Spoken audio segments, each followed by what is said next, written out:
Hey friends, good morning. Welcome back to my channel. कैसे हैं आप सभी? आई होप आप सब बहुत अच्छे होंगे, स्वस्थ रहिए, मस्त रहिए और मेरी तरह दिन भर काम में व्यस्त रहिए। तो मैं कैसे काम करती हूँ ये सब मैं आप लोगों को बताऊंगी। और जिन सिस्टर को सिलाई में कन्फ्यूजन है कि सिलाई तो आती है लेकिन दूसरे का करने में डर लग रहा है, और सिलाई और कटिंग को सुपर फास्ट कैसे बनाएं, तो उस टॉपिक में आज चर्चा करूंगी कि अपनी सिलाई को और कटिंग को सुपर फास्ट कैसे बनाएं। तो सबसे पहले आपको क्या करना है कि अपनी मशीन और कैंची दोनों को बहुत अच्छा बना के रखना है, क्योंकि जब कैंची और मशीन स्मूथली चलती है तभी हमारा दिमाग कटिंग में और सिलाई में बहुत अच्छे से लगता है। तो कैंची जब आपकी परफेक्ट होगी तो कटिंग के लिए आपको सोचना नहीं पड़ेगा, क्योंकि क्या होता है जब हम कटिंग करने बैठते हैं और तो कैंची नहीं चलती है, फिर उसके बाद मन नहीं लगता है, चलो जाने दो कल करेंगे, यही सोच के हम बहाना बना के छोड़ देते हैं। तो सबसे पहले जब आप कैंची अच्छा सा बना लेंगे, उसको धार अच्छा सा दिलवाते रहेंगे। तीसरे महीने कैंची को फिट रखना पड़ता है, क्योंकि आप धार धरवाएंगे कैंची अच्छे से चलेगी तभी आपका मन रहेगा। और सिलाई मशीन आपकी परफेक्ट बहुत अच्छे से चलेगी, उस पर बराबर तेल डालते रहेंगे और स्मूथली जब वो चलती है तो फिर सिलाई करने का भी मन होता है। कुछ चीज़ें ये होती हैं कि हमेशा परफेक्ट रहती हैं तभी मन लगता है, तो ये दो चीज़ तो बेसिक है कि आपका सही होना चाहिए। तो इस तरह मैं अपना काम करती हूँ बहुत ही स्पीड के साथ। और मैं आई थी लगभग 2:30 बजे स्कूल में पढ़ाने के बाद पार्लर। तो कैसे मैनेज कर लेती हूँ सब कुछ इस वीडियो में आपको सब कुछ बताऊंगी, और आप भी मैनेज कर सकते हो मेरी तरह। मैंने घर से शुरुआत की थी, घर से फिर मैं बाहर निकल के बुटीक चला रही हूँ और साथ में पार्लर से भी अर्निंग कर रही हूँ। तो महीने के 30-40 हज़ार आप बड़े आराम से कमा सकते हैं। मेरा मन था पढ़ाने का, तो पढ़ाने पे मैंने फोकस किया, क्योंकि वहाँ मुझे बड़ा सुकून मिलता है। और साथ में बिजनेस करना भी, यहाँ भी सुकून का माहौल होता है। कहते हैं कि कोई काम छोटा बड़ा नहीं होता, चाहे वो सिलाई हो, पार्लर हो, कुछ भी हो, आप करिए। तो काम को कभी छोटा मत समझिए। जिस दिन आप काम को छोटा समझने लगते हैं उस दिन आप कुछ नहीं कर पाते। हर काम को पूरी ईमानदारी से पूरा मन लगा के काम कीजिए, तो कोई नहीं कह सकता कि आप पीछे होगे, हमेशा आप आगे बढ़ते जाओगे। तो कामयाबी आपको पानी है तो दिन रात मेहनत करना होगा, और नींद को तो थोड़ा सा त्यागना ही होगा, क्योंकि कंप्रोमाइज़ करना ही पड़ता है।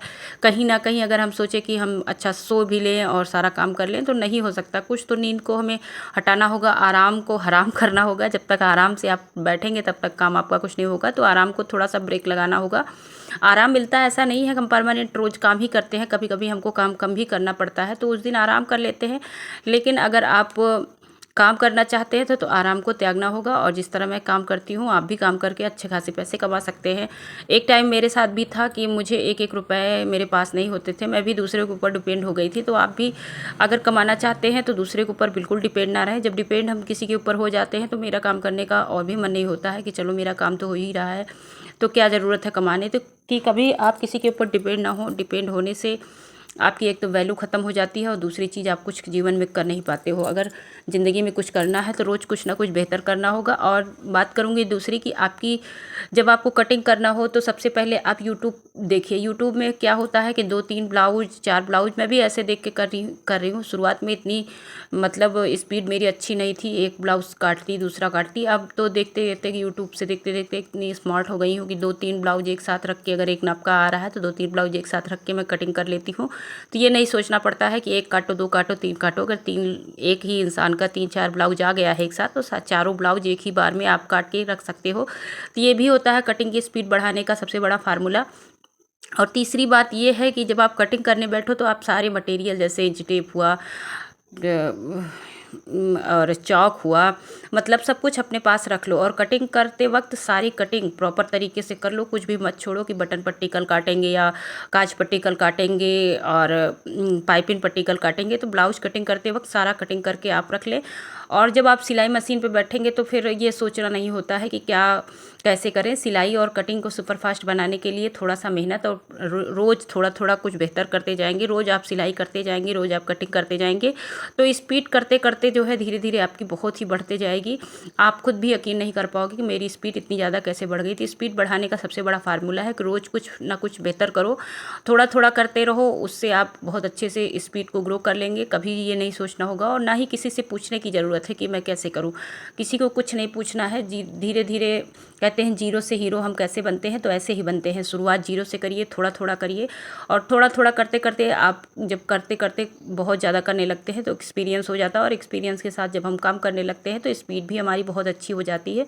तो डरिए नहीं कि मुझे सिलाई आती है तो मैं कैसे करूँ, बिल्कुल सोचना नहीं है। सिलाई आती है तो आप कर सकते हैं, बहुत अच्छे से कर सकते हैं। अगर आपको पार्लर आता है तो पार्लर में भी आपको मान लीजिए थ्रेडिंग आती है और कटिंग आती है, थोड़ा बहुत वैक्स करना आता है, तो कोई बात नहीं, इतने से भी आप काम कर सकते हो। और अब मैं बताऊं कि मैंने शुरुआत कहाँ से की थी, क्योंकि मैंने 15 से 16 साल पहले पार्लर सीखा था, सिलाई सीखी थी। तो मैं भी शुरुआत में मुझे भी कॉन्फिडेंस नहीं हो पा रहा था कि मैं कैसे सिलाई कर पाऊँगी, कैसे पार्लर चलाऊँगी, क्योंकि हर चीज़ हर दिन कुछ नया नया ट्रेंड में आता है। तो कोई बात नहीं, ट्रेंड है, आता रहेगा, नया नया आएगा। यही लोग जो पहले सिलते थे वही आज भी तो सिल रहे हैं, तो क्या उनको फिर से सीखना पड़ा? नहीं, किसी को कुछ नहीं सीखना पड़ता। यूट्यूब है, यूट्यूब से हम सारे ट्रेंड को फॉलो कर सकते हैं। अगर आपको कटिंग सिलाई आती है तो उसके जितने भी डिज़ाइन हैं आप यूट्यूब से देख के सीख सकते हो। हाँ, अगर आपको सिलाई कम आती है तो थोड़ा सा आपको प्रैक्टिस करना ज़रूरी है, क्योंकि जब तक आप रोज़ के रोज़ प्रैक्टिस नहीं करेंगे, कुछ रोज़ नया बेहतर नहीं करेंगे, तब तक आप स्मार्ट नहीं बन सकते। तो स्मार्ट बनने के लिए आपको रोज़ करना है, आलस तो बिल्कुल नहीं करना है। कभी कभी महिलाएं सोचती हैं आज मैंने काम कर लिया तो चलो आज वाला हो गया, कल हो गया। आप मेरे वीडियो में देखते हैं, मैं रोज़ करती हूँ। भले मैं किसी दिन आधा ब्लाउज सिल के छोड़ दूँ, किसी दिन 2 ब्लाउज सिल दूँ, किसी दिन 4 सिल दूँ, किसी दिन एक ही सिल के छोड़ती हूँ, लेकिन मैं कंटिन्यू पर डे मशीन पे ज़रूर बैठती हूँ, मन हो या ना मन हो। कभी कभी तबीयत भी ख़राब होती है तब भी मैं सिलाई कर लेती हूँ, क्योंकि क्या होता है ना कि एक दिन आप ब्रेक ले लेते हो तो अगले दिन बिल्कुल करने का मन ही नहीं होता है। तो आपके पास काम नहीं है तो अपना ही काम ले लीजिए, अपना ही कपड़ा ले लीजिए, अपना घर परिवार के लोगों का कपड़ा लीजिए। और जिस तरह आप रोज़ जब सिलाई करते रहोगे तो आपकी स्पीड भी बढ़ जाएगी और कटिंग करने का की भी स्पीड बढ़ जाएगी। उसके लिए आपको किसी से पूछने की ज़रूरत नहीं है। मैं भी 2:30 बजे से आती हूँ यहाँ पे। वैसे मैं सुबह 5 बजे जब उठती हूँ तो कंटिन्यू घर के कामों को निपटाती हूँ। पूरा मुझे खाना बना के आना पड़ता है, क्योंकि 6 बजे तक मुझे बाहर रहना होता है। तो कहीं कुछ कमी ना हो, बच्चे घर पे रहें तो ये ना हो कि खाना ख़त्म हो गया। तो सारा खाना पीना मैं दाल चावल सब्जी रोटी प्रॉपर रोज़ बना के आती हूँ, टिफ़िन लंच तैयार करके आती हूँ। उसके बाद स्कूल में पढ़ाना होता है। तो आप लोग जानते हैं, अगर प्राइवेट या सरकारी टीचर हो तो आप लगातार ही पढ़ाते वक्त बच्चों को खड़े ही रहोगे तो उसमें भी थकान होती है। अगर मैं ये सोच लूँ कि मैं थक गई, आज मैं काम नहीं करूँगी, तो कोई भी काम नहीं हो सकता। उतना काम करने के बाद फिर जब मैं पार्लर आती हूँ तो ज़्यादा से ज़्यादा 10-15 मिनट में आराम करती हूँ। वो भी कभी कभी ऐसा होता है कि मैं पार्लर का गेट भी नहीं खोली रहती और कस्टमर आके खड़े हो जाते हैं, तो क्या करना होता है, तुरंत के तुरंत मुझे काम पे लग जाना होता है। तो उस तरह से मैं अपने दिमाग को मैनेज करके चलती हूँ कि हाँ मुझे स्पीड से काम करना है। किसी दिन ज़्यादा काम आ गया तो वो भी करना है, कम काम आ गया तो वो भी करना है। तो ये आपको फोकस करना होगा कि मुझे रोज़ करना है, भले थोड़ा सा करें या ज़्यादा करें, लेकिन करें ज़रूर। किसी दिन आप बैठिए मत, काम रोज़ करिए। और अगर दूसरों के कपड़ों को सिलने में थोड़ा सा डर लग रहा है तो पहले आप अपनी शुरुआत कीजिए। अपने कपड़ों को सिलेंगे आप लोग तो आपका वो डर निकल जाएगा, जब आपके कपड़े फिटिंग से आने लगेंगे धीरे धीरे। और आपके कपड़ों में जब जो भी कमियां रहेंगी तो आपको पता चलती जाएंगी, तो आप धीरे धीरे उस पर सुधार करते जाओगे और आपकी फिर सिलाई कटिंग सब बहुत अच्छे से, उसकी स्पीड अच्छी हो जाएगी। मान लीजिए शुरुआत में आप थोड़ा लेट से सिल रहे हो, लेकिन 10-15-20 ब्लाउज, जब ब्लाउज सूट हो कुछ भी हो, सिलाई करते करते आपकी स्पीड ऑटोमेटिक बढ़ जाएगी। आपको सोचना नहीं है, बस आप ये सोचिए कि मुझे करना है।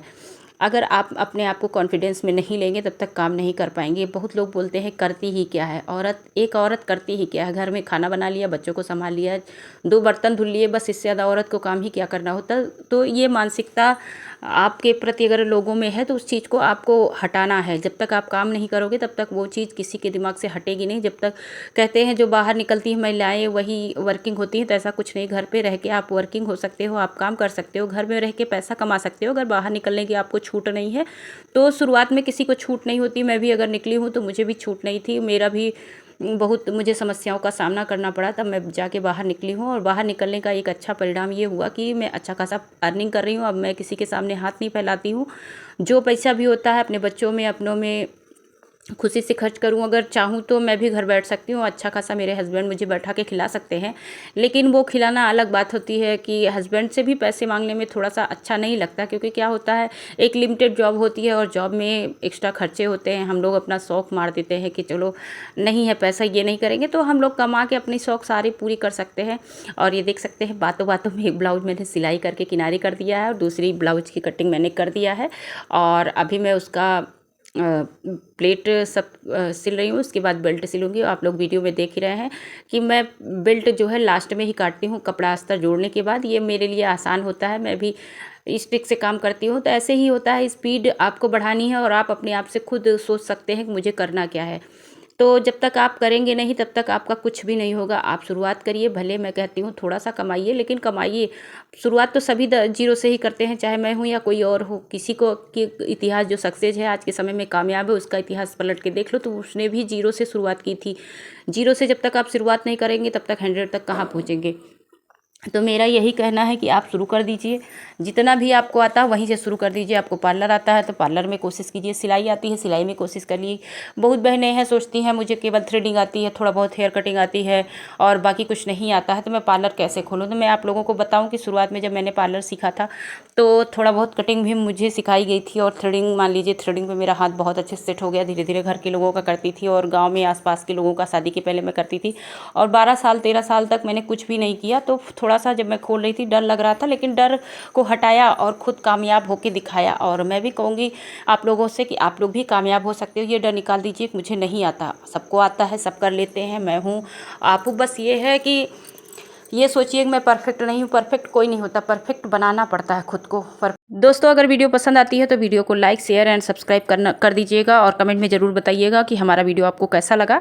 और मैं सब महिलाओं से यही कहना चाहूँगी कि परफेक्शन के चक्कर में ना पड़े। जो भी आता है शुरुआत करिए, चाहे सिलाई का काम आता है, चाहे पार्लर का काम आता है। पार्लर में अगर थ्रेडिंग और कटिंग थोड़ा बहुत भी आती है तो आप पार्लर खोल सकते हैं, और सिलाई में आपको थोड़ा सा ब्लाउज सिलना, पेटीकोट सिलना ही आता है तो आप बुटीक खोल सकते हैं। दोनों काम एक साथ भी कर सकते हैं, अलग अलग भी कर सकते हैं। जिसको जिसमें रुचि है वो अपना काम करे, और काम अपना, अगर आपको कामयाब होना है, आपके सपने बड़े हैं तो आपको मेहनत करनी होगी। अगर आप मेहनत करेंगे तो आपके सपने भी पूरे होंगे और आप एक अच्छी वूमेन बनेंगी। स्मार्ट बनिए, स्मार्ट बनेंगे तभी आप अर्निंग करेंगे, आपको आपका काम भी अच्छा होगा। और आपसे लोग, एक तो बिजनेस करने का सबसे बड़ा ये फ़ायदा होता है कि अच्छे अच्छे लोग हमारे परिचित हो जाते हैं, और अच्छे से अभी हमें कोई किसी ज़रूरत पड़ गई पैसों की, मान लीजिए मेरे पास पैसे नहीं हैं, तो हमें पैसे मिल भी जाते हैं जब हम अर्निंग करते हैं। अगर आप घर बैठे हो तो आपको कोई 1 रुपये भी नहीं दे सकता। अगर आप इमरजेंसी में भी मांगते हो, क्योंकि सबको पता है कि इसके पास पैसा नहीं है, कहाँ से वापस करेगी। तो इसलिए मैं कहूँगी कि अगर आप अर्निंग करते हो तो आपके सपोर्ट में सभी हैं, अगर आप अर्निंग नहीं करते हो तो आपका कोई सपोर्ट नहीं करेगा। अच्छा बनने के चक्कर में मत पड़िए, बस खुद को संवारिए, निखारिए और मेहनत के साथ अर्निंग करिए। वक्त बुरा होता है, ना कि हम बुरे होते हैं। हम अगर अच्छे हो जाएं तो हमारा वक्त भी अच्छा होता है। और इसी के साथ वीडियो ब्लॉग की करूँगी एंडिंग। वीडियो पसंद आए तो लाइक शेयर एंड सब्सक्राइब करिएगा। मिलते हैं नेक्स्ट ब्लॉग में नए टॉपिक के साथ, तब तक के लिए बाय बाय।